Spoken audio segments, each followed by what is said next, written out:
Tänan, hea volikogu uus esimees ja head volinikud, linnavalitsuse esindajad ja meid teenendav personal ning inimesed, kes te vaatate meid praegu interneti vahendusel ja loomulikult ka Vabaduse väljakult, ei kesktelevisioonile. Tuleb tõdeda, et Tallinnal on pappi nagu putru. Ma lisaks siia väikse lause, kui vaadates, et Tallinna ehitusele läheb suisa 37 967 €, siis tulgem Tallinnasse ruttu, rahvast on siin vähe võitu. See on teie jaoks just ideaalne maa. Kõnniteed on puhtast kullast, vili võrsub mustast mullast, kaseladva otsas kollane banaan. Kas te saate aru, et Tallinn paneb 5 milli huugama, sest võib-olla tuleb mõte, et me teeme äkki sellest pangast võib-olla järgmine kord. Aga mis on minu mure on see, et praegusel hetkel on juba 100 inimesel tõmmatud lihtsalt müts pähe. No 100 inimest suure Tallinna peale, mine tea, võib-olla läheb hästi, eks ju, et on ju tegelikult mõningad ettevõtmised isegi ju hakkama saadud. Küll ma tahaks aga pajatada seda, et ma vaatan ümberjaotamist, linnamuuseumilt võetakse raha ära ja pannakse Rahvarinde muuseumile. Eks ta nüüd õige ole ka. Hakkasin vaatama 2005. aasta Keskerakonna valimislubadus, mis oli number 6 ja lõige 2, igale naisele kaine mees. No ei olegi. Tuleb välja, et me olemegi George Orwelli 1984, kus ajalugu kirjutatakse juba ümber ja ma arvangi, et enne 1988. aastat Tallinnas ei olnud isegi mitte heinamaad.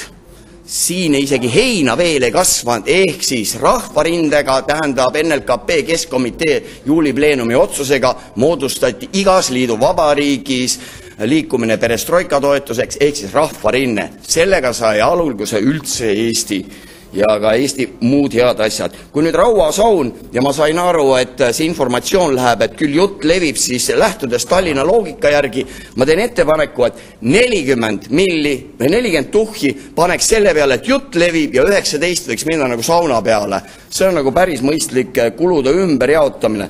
Kui ma vaatan, kuhu veel panna, siis 50 000 kesktelevisioonile lastesaadete peale. No mis eesmärk on? Eesmärk on see, et laps ei vaataks porri, et ta magaks.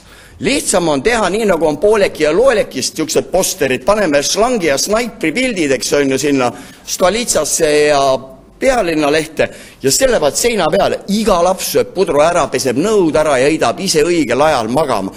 Ütlen, on odavam korduvalt ja pärast saab alati panna ju valimisnumbri sinna ju alla ka.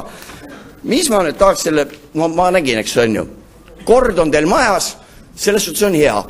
Vaadake, nagu põrsas kotis, eks ju, valisime endale nüüd volikogu aseesimees. Mitte keegi ei saanud kiidu kõnagi öelda. Aga õige ta ju on ju. Eks ma tunnen natuke teile kaasa ka ju. Siblite ja siblite siin on ju, istute vaikselt enda tunde täis, aga siis, kui on vaja, nagu näiteks volikogu esimees, see tuuakse mujalt.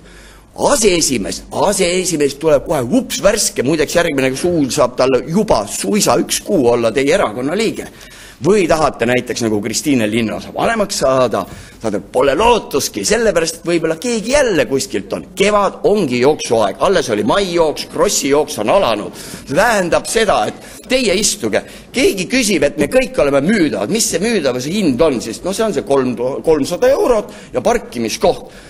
Ma ei tea, mina nii ei ajaks neid asju, ma ajaks selja sirgeks. Eriti just noortest on nagu kahju, kes te nagu teete. Oliver Liidemann, ta peab minema nüüd Viimsesse abilinnapeaks sellepärast, et ei saanud mees, kes oli Kristiines alaealiste komisjoni sekretär ja sai enda tööga hakkama, aga ei saa linnaosa vanemaks sellepärast, et kui jälle krossijooksu tulemul keegi tuleb, siis saadetakse.